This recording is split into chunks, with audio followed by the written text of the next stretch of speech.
Hey everyone, I'm Mine, and this is set number 80033, Evil Macaque Mech from the LEGO Monkie Kid theme. This set contains 893 pieces, 5 minifigures, and will retail for $79.99 in the US. This set does not come out until January 1st, 2022, but it was sent to me early by the LEGO group through the LEGO Ambassador Network, but all opinions expressed in this video are my own. Thank you very much to LEGO for sending this to me, and now let's get on to the review. So here is the Macaque Mech, and it is certainly a monkey. No, but in all seriousness, this thing looks awesome. The shaping on it is so incredibly perfect. Like, I'm kind of blown away by how much like a monkey this actually looks. They gave him like the longer arms and the big hands, and he's got a tail at the back that you guys can't see yet, but we'll take a look at in a moment. And the face and everything too, it feels very much like an actual monkey, and I'm impressed that they were able to translate that into LEGO so well. This thing is huge too. It reminds me a lot of Lloyd's Titan Mech from Ninjago. It's in a similar scale. But yeah, we're gonna take a closer look at like every part of this thing in a moment, but I just want to take like a step back and look at the thing as a whole first and just like acknowledge like how good this does look. I especially like the long fingers too. I feel like that's very monkey-like as well.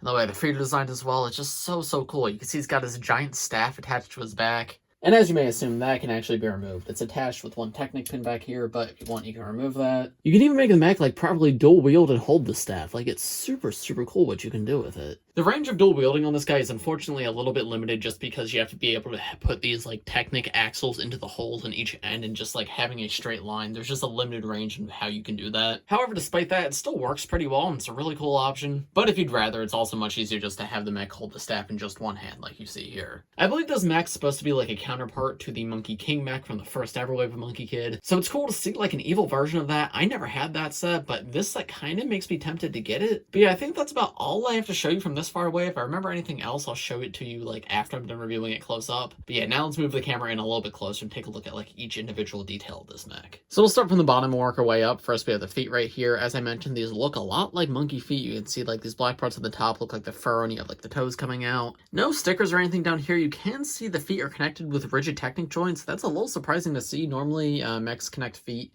using like ball joints or something. So Technic joints down here is cool to see. There's not really any range of motion forward and back on this guy, though there is a little bit of side to side if you want. So if you want to pose this guy with his legs spread out a little bit, you do have that option. The knees here are very interesting. They're like fake knees, but also not. You do have two distinctly different parts of the leg. The top part of the leg and the bottom part of the leg are two completely separate builds, right? They don't connect at all except for these Technic pieces. But once you have these Technic pieces in, they can't really bend at all. There's like a little bit of bend right there just because it's a little loose, but nothing permanent. You can't really change up any poses.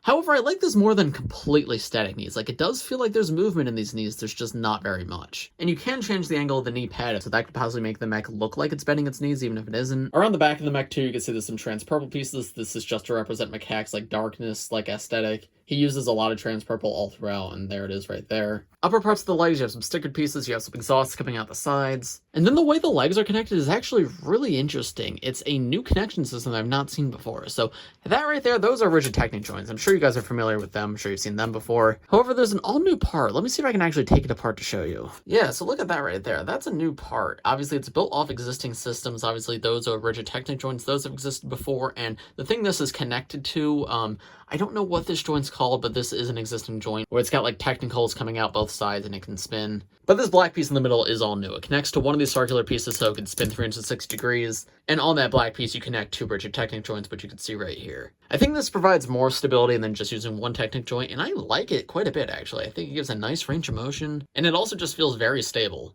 I'm not an expert on like Lego pieces or Lego joints, so like I'm sure some people are going to take more from this information than I did. But yeah, I wanted to show it off because it definitely looked very cool to me, and it seems new for Lego. Around the back of the mech, you have a little monkey tail, and I think this is just okay. The tail's a cute idea, but there's not much going on here. Just some gold bar pieces in orange, and then a purple piece on the back. Kind of feels like it doesn't fit in. The gray doesn't really mesh with the rest of the colors, and I honestly don't even feel like the orange like really fits in here. Not my favorite, but it's in the way most of the time, so I don't really mind it too much. Moving up to the torso, this mech starts to remind me a lot of the Firestone mech from Ninjago, which is a good thing. I do really like that set, but it starts to split off where this side's entirely black and this side's entirely red, and they sort of converge in the middle. There's this purple piece in the middle, which I guess is like the heart and the power source of the mech. Lots of stickered pieces. You have Macaque's symbol right there, as well as like some metal armor. This side seems to be a lot more monkey-like they're trying to make it look like an organic creature. They use a lot of these spike pieces right here. I don't remember what these were originally introduced for, over, I think either rocks or like claws or something, but they use it as like the fur of a monkey right here, and I think that works surprisingly well. Like, it's definitely very clear what that's supposed to be. It's also used at the top as like a shoulder blade piece right here, which you can see, and you can move that around a little bit to cover up these Technic joints. There is an elbow on this guy, which is cool. That means there's more poses you can get him in, and you can see that whole fur aesthetic continues into the lower arm.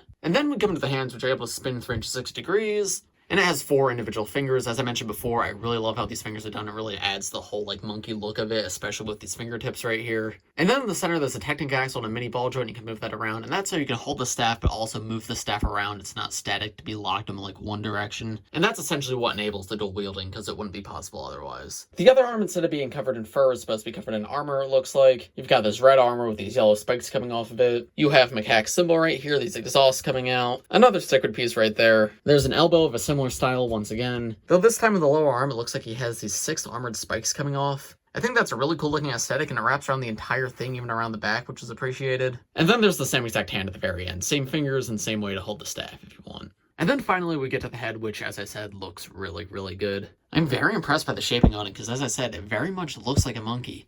You can see the mouth right there, the fur around the sides. You can even see the ears coming out, which is the same piece as the fur that we saw earlier. These printed eyepieces are super cool. I don't believe they're new, but they work really, really well here. And then he's got these gunmetal gray horns at the top, which is super cool. Behind that, there's 2 red tentacle pieces coming out the back. I think they're supposed to be like even further horns or maybe tassels. Not sure exactly what those are supposed to be, but they do fit in well here. I like them. And you can see on the back of the head, there's another sticker piece showcasing this like metallic design. Now moving to the back, it's far from the prettiest. You can see this is where the staff is attached, so I'll remove that now. And with that removed, yeah, it's just okay. Tons of anti-studs. They tried something by putting these like trans-purple things back here, but it feels very barren back here, especially this drop off from this part of the body to this part of the body. Not the biggest fan of how this thing looks on the back, but it's not a huge deal, and it looks better than some mechs, so I won't complain too much. But it definitely could be a lot better here. Here's the staff up a little closer. It's essentially just a large version of Macaque's staff from the show, and it looks really good. I love all the trans-purple together. I think that looks great. The spikes at the top are really well done too, and then there's the trans-purple cones coming out of these wheel pieces at the top. There is 3 separate holes in the staff, so that's 3 separate places the mech can hold on to the staff if you want, but not much else to say on this. But I think that's about it for the main build of Macaque's mech. Overall, I do really like it. Posability can be a bit limited at times, but that's just because it is so big. If you've gotten like any of the big Ninjago mechs before, I'm sure you know that these things are heavy, so they can topple over pretty easily. But I think they did a pretty good job of stability. The feet are big, which is good. You need big feet for these things to be able to stand. I love the new joint system, and the staff is really, really cool. Both aesthetically and play-wise, this is a pretty good mech. I think I should note, it isn't like normal mechs, because there's nowhere for Macaque to sit. It's not like a mech that he controls by sitting inside it. It's entirely just like its own robot. But I think that's fine. Not every mech has to be a mech that you pilot. We can have just robots. And this thing just looks awesome. Other than like the tail and the back of it, I guess, I don't really have any issues with it at all aesthetically. I think it looks super, super cool. My favorite part about it is just how much like an actual monkey it looks. Like, they did such a good job here. Yeah, I'm genuinely just so impressed. But that's not everything in the set. Now let's take a look at the side build and then the minifigures. The only side build in the set is very small. It's this little staff cannon for Monkie Kid, I guess, to fight back against the mech. It's able to hinge forward and back, so you can aim it a little bit and you can spin it if you want.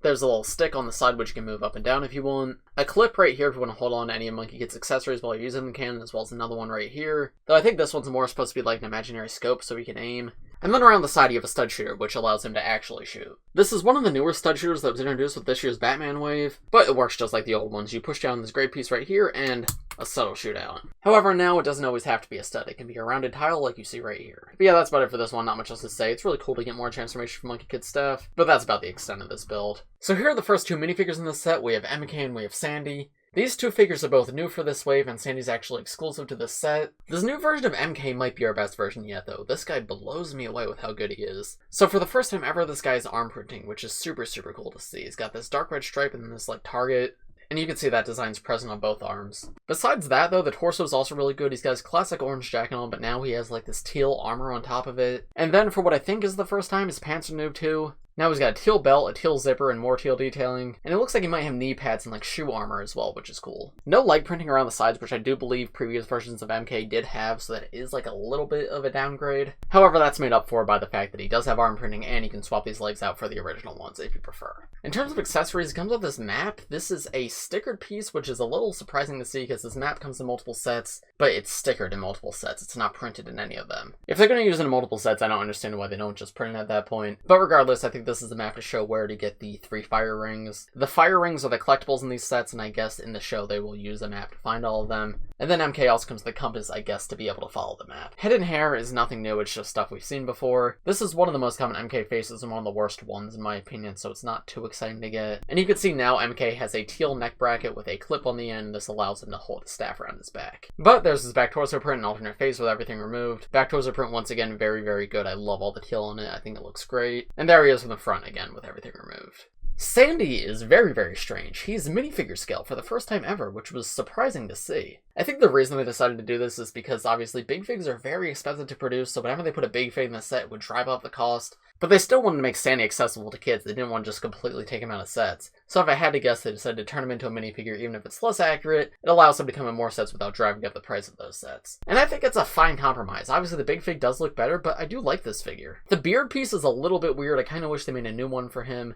But the mohawk works pretty well. But the leg piece is awesome. It is unfortunately a little scratched up for me, like you'd see there's some printing missing right there. It came out of the box like that, so it was a little disappointing to see that. But hopefully if you guys get this set, you won't have that issue. But yeah, you can see he's got his magenta belt, magenta shoes still, and the stripes on the sides of his pants. He's got his iconic weapon too, just downscaled now. And I love this little fanny pack on his chest that's got a cat on it. I think that's really, really funny. Coming back to the weapon though, you may notice this piece at the top right here. If you guys are fans of Ninjago, you probably recognize this part. This was introduced, I think, with Hunted back in 2018. It's part of the Ninjago, like, weapons pack, which has come in many sets and many colors. They've gotten in silver, gold, trans lime green, bright green. But now, for the first time ever, this set comes with the Ninjago weapons pack in gunmetal gray. That's a super cool and super useful color to have it in. So if you enjoyed, like, making custom weapons, this is a great set to get, because you get the entire Ninjago weapons pack in gunmetal gray, which is an excellent color to get. There is Sandy with the beard removed. I think Sandy without a beard looks very, very weird. I know he still has a printed beard, but I don't know, something just seems very off about it. And there he is around the back. Obviously no alternate face because it would be showing if he had the mohawk on.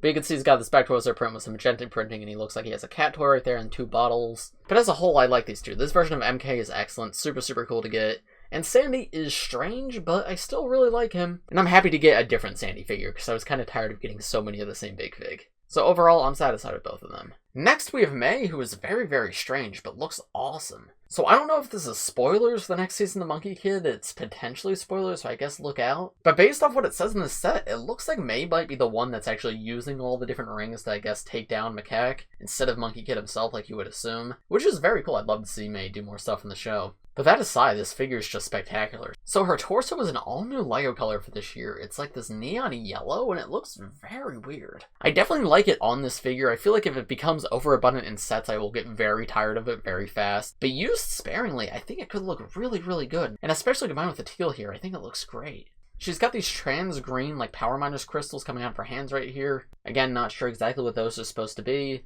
but I'm sure we'll know more once the show comes out. And then she has all 3 fire rings as a back attachment, the red one, the green one, and the blue one. So if you do like collecting the different collectibles of the different, like, LEGO waves, this set is a great one to get because you get all 3 here. And I believe this is the only set that comes with all 3, at least at this point. New face print on May too, which I love. I love getting more expressions for characters, and this is a great one. She's just got this open mouth smile. She looks like she's ready to, like, charge into battle. And I guess I talked about the color of the torso, but I didn't really mention the design. I love this dragon face in the middle. I think that looks awesome. And the way the gold transitions from the torso into the legs is really great. It all flows together really well. If you're curious how the rings are attached to the back, it's very simple. You can see the entire setup right there. Not much going on there. And there she is with everything removed, including her hairpiece, as well as her alternate face and her back torso print. Alternate face, again, very good, just like a confident smirk. New expression for her, it fits her well, so I'm very happy with it. And then her back torso print, she's got like this golden armor, and you can see it looks like it's designed to fit the 3 rings, because it has 3 rings on it back there. Very interesting. I'm very curious to see, like, what the lore of this is in the show, like, why is all this happening? But as a whole, fantastic minifigure. It feels very weird to me to have this new LEGO color, like, it feels so wrong, I guess. I wasn't expecting it, but it looks great, and this minifigure is awesome. And then finally, the last 2 minifigures in the set are, of course, Macaque and a Shadow Monkey. The Shadow Monkeys come in multiple sets, and in every single set they're exactly identical. However, they do technically have names on the boxes, so on the box of the set this guy's called Rumble, but he is just a generic Shadow Monkey. This new version of Macaque, though, is amazing. He finally has 6 ears like he does in the original Legend, which I think is a super, super cool touch. Awesome new face print, too, which, like, perfectly captures his personality from the show. I believe this is Wild Style's scarf from the LEGO movie reused here in dark red this time instead of brown. And then he's got a cape out the back again, just like he had in his version from earlier this year. Torso and legs, too, pretty good. I love the touches of the bright orange. The silver is always cool to see. And then he's got the tassel coming out the top of his head, which I believe Monkey King has had in previous sets, so it's cool to see Macaque gets it now too. He's got an all-new build for a staff this wave, which I really like. It's got the Monkey Kid hilt piece in black right here, but it's got 2 purple lightsabers coming out of it, and then there's a gear at the top as well as some studs. And having seen the Monkey Kid show, I think this is a really good representation of the staff in LEGO form. It captures all the important elements, but still has like that dark, ominous macaque feel to it. I like it quite a bit. Hey everyone, real quick, in editing mind here, I was editing the video and I realized this fire piece right here that was supposed to go on Macaque's staff was not present in my review. It must have fallen off at some point and I didn't notice when filming, but yeah, I want to make this clip real quick to point it out. It's the same piece that's on the 3 different rings, though none of the rings are actually purple, so this is a 4th color for the piece. And it gives like the smoky, shadowy effect to Macaque's staff, which I really like. So yeah, I think it's a super cool part, super cool inclusion. Very easy to remove if you don't like it, as you have seen. But that's all I have to say. Everything else in this video should be good, so I'll go back to that footage. Here's one last look at the scarf and the hairpiece and the cape and everything before I take them all off of him. And there he is with everything removed, so you can see his face print and torso a little bit better. Around the back, of course, he has his monkey tail. Alternate face, once again, very good. I love the little smirk on him. And back torso print fits really well, too. You've got the metallic gold and metallic silver again, as well as the red. It all just fits Macaque perfectly. I think they did a great job with this one, and I really appreciate getting him in a much cheaper set. And then for the Shadow Monkey, I think these guys are just alright. I like the idea of evil monkeys. I think that's a really fun idea. I love the red and black color scheme. And the whole, like, shadowy effect coming up the torso is super cool. I like the evil macaque symbol in the middle. But I don't know, these guys just don't do it for me. They just feel a little too generic. I think the biggest thing is the lack of leg printing. If this like smoky effect continued into the legs, I feel like I'd like it a little bit more. But since it does, it just kind of feels a little generic and unfinished to me. Not bad by any means, it just doesn't excite me. But that's okay, because they're just generic army buildable villains. Just personally, I would have liked a little bit more from them. Spiked armored piece right here, which I believe was also introduced with LEGO Movie 2, so that's cool to see. And those weapons also made up of more of the Ninjago weapons pack gunmetal gray pieces. Same tail off the back that Macaque had. Interestingly, the set came with 2 extra tails for Macaque and for this guy. I'm not sure why. None of the other sets that came with this tail piece came with extra tails, but this set did come with an extra tail for each of them, so don't know what the deal with that is. I'm not sure if that's going to be the case with every batch, but I think it is going to be a common problem, at least for the first batch of sets that this one came from. So keep an eye out. If you're looking for extra monkey tails, potentially you can get them from this set. There is the Shadow Monkey with the hairpiece removed so you can see his yellow eyes. I do like the yellow there. I think that's a nice touch. And there is his back torso print as well as his lack of any alternate face. Back torso print I think looks a lot better than the front. Genuinely really impressed by it, and it makes me wish the rest of the figure was a little bit better. But I'm being overly critical of this one. He's not bad and he is just a generic villain. So as a whole, I think he's pretty alright. So what are my overall thoughts on this set? I think this is a very strong LEGO set. The mech itself here is absolutely beautiful. Not my favorite mech I've ever gotten, but it is up there. It's really good. I think what really pushes this mech above and beyond for me is just the aesthetics. How much it actually looks like a monkey is so impressive to me. But it has a decent amount of posability too. The minifigure selection in the set is great. Only one exclusive figure, but all the figures are fantastic and new for this wave. And best of all, even though this is a Monkey Kid set, it is actually a fair price. Which is shocking, I know, because a lot of the other sets this wave aren't. But no, this is actually a pretty good price for this set. Nearly 900 pieces, and it's physically very large. Reminds me a lot of like Lloyd's Titan mech from Ninjago. So while like 60 or 70 would have been cool for this, I think 80 is more than fair for it. Especially considering the quality of the minifigures, like Monkey Kid has side arm printing, Sandy has side leg printing. So with all that considered, I would 100% recommend this set. For sure not my favorite Monkey Kid set of all time, like I definitely prefer like the Bone Demon to this set. But it's a really solid one, so if it interests you, yeah, for sure pick it up. I don't think you'll be disappointed. But I think that's about going to do it for this video. Let me know what you guys think of this set in the comments below. And as I said, make sure to check out my channel and subscribe if you're new. I'm doing reviews of almost all of the new upcoming January 2022 LEGO Monkey Kid sets early. So if you're interested in seeing early reviews of these sets, make sure to subscribe so you'll get them in your subscription feed. If you enjoyed this video, please press like, subscribe if you're new. I do LEGO videos like this almost every day, so if you subscribe, you'll be the first to see them. Thanks for watching everybody, and I will see you in the next one. Bye!